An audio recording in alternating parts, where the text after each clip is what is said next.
Hi குட்டீஸ், எல்லாரும் எப்படி இருக்கீங்க?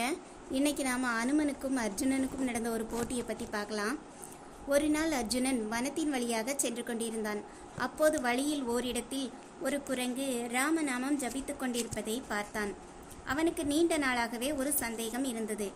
ராமர் மிகச்சிறந்த வில்லாளி என்று சொல்கிறார்களே, அப்படி அவர் உண்மையிலேயே வில்லாளி என்றால் சேதுவுக்கும் இலங்கைக்கும் இடையில் வில்லால் பாலம் கட்டாமல் ஏன் வானரங்களை கொண்டு பாலம் கட்ட வேண்டும் என்பதுதான் அந்த சந்தேகம்.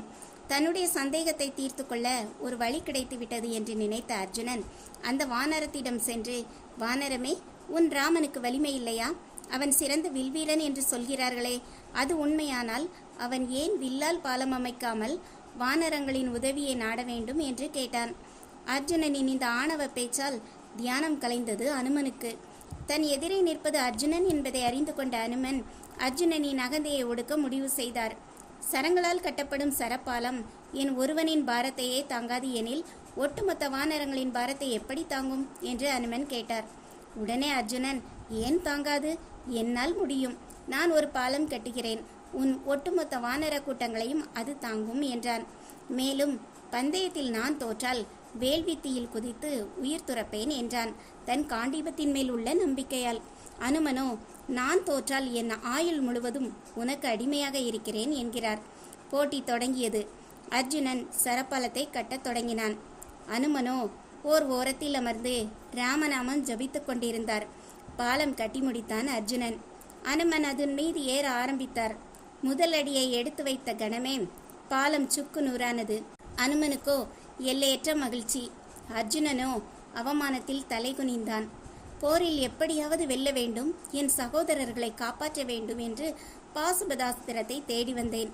ஆணவத்தால் வானரத்திடம் தோற்றுவிட்டேன் கிருஷ்ணா, நீதான் என்னை மன்னிக்க வேண்டும் என்றவாறு வேள்வித்தீ வளர்த்து அதில் குதிக்க தயாரானான்.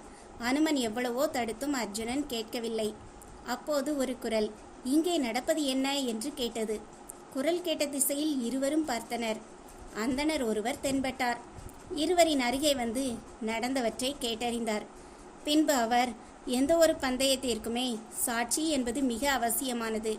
சாட்சியே இல்லாமல் நீங்கள் இருவரும் செய்தது ஒருபோதும் பந்தயமாகாது என்றார். தொடர்ந்து, நீ பாலம் கட்டு, இப்போது வானரம் அதை உடைக்கட்டும், பின்பு யார் பலசாலி என்பதை முடிவு செய்து கொள்ளலாம் என்றார். அர்ஜுனனும் அனுமனும் ஒப்புக்கொண்டனர். போன முறைதான் தோற்றுவிட்டோம், எனவே இந்த முறை கிருஷ்ணனை நினைத்து கொண்டே கட்டுவோம் என்று முடிவெடுத்தான் அர்ஜுனன். எனவே கிருஷ்ணா கிருஷ்ணா என்று ஜபித்து கொண்டே பாலம் கட்டி முடித்தான். சென்ற முறையே எளிதாக வென்றுவிட்டோம், இந்த முறையும் வென்றுவிடலாம் என்ற கர்வத்தோடு ராமநாமம் சொல்லாமல் பாலத்தில் ஏறினார் அனுமன். பாலம் அப்படியே இருந்தது. ஓடினார், குதித்தார், பாலம் ஒன்றுமே ஆகவில்லை. பரிதாபத்தோடு நின்ற அனுமனை பார்த்து அர்ஜுனன், பார்த்தாயா எங்கள் கண்ணன் மகிமையை? இப்போது சொல், எங்கள் கண்ணன் தானே வலிமையானவர் என்று கேட்டான். அர்ஜுனனின் இந்த கேள்வி அனுமனுக்கு மேலும் குழப்பத்தை தந்தது. அந்தணர் அருகே வந்து, யார் நீங்கள் என்று கேட்டான். அந்தணரின் உருவம் மறைந்து பரந்தாமன் காட்சி தரவே இருவரும் அவர் கால்களில் விழுந்து ஆசி பெறுகின்றனர். பகவான் வாய் திறக்கிறார். நீங்கள் இருவருமே தோற்கவில்லை, வென்றது கடவுள் பக்தியும் இறை நாமமும் தான். இறைவனை விடவும் இறைவனின் நாமம் அதிக வலிமை உள்ளது. அர்ஜுனன் முதல் முறை பாலம் கட்டும்போது தன்னால் முடியாதது எதுவும் இல்லை என்ற ஆணவத்தோடு பாலம் கட்டினான். அனுமனோ எப்படியாவது வெல்ல வேண்டும் என்று ராமநாமத்தை ஜபித்தான். எனவே அனுமனின் வெற்றி ராமநாமத்தால் உறுதியானது. மறுமுறை போட்டி நடந்தபோது அகந்தை ஒளிந்த அர்ஜுனன் என்னை நினைத்தபடி பாலம் கட்டினான். அனுமனோ தன் பலத்தை நம்பி இறைவனை நாடாமல் தோற்றான். எனவே இருமுறையும் வென்றது இறை நாமமே என்றார். கர்வம் தோன்றினால் கடமைகளும் பொறுப்புகளும் மறந்துவிடும். எனவேதான் தேவையற்ற சந்தேகம் தோன்றிய அனுமனை சீண்டினான் அர்ஜுனன். அப்போதுதான் தான் சீண்டிய வானரம் அனுமன் என்பதை அறிந்தான் அர்ஜுனன். உடனே அனுமனின் காலில் விழுந்து மன்னிப்பு கேட்டான். உங்கள் இருவரின் பக்தியும் எல்லையற்றது, ஆனால் இறைவன் ஒருவன்தான் என்பதை உணர மறந்துவிட்டீர்கள்.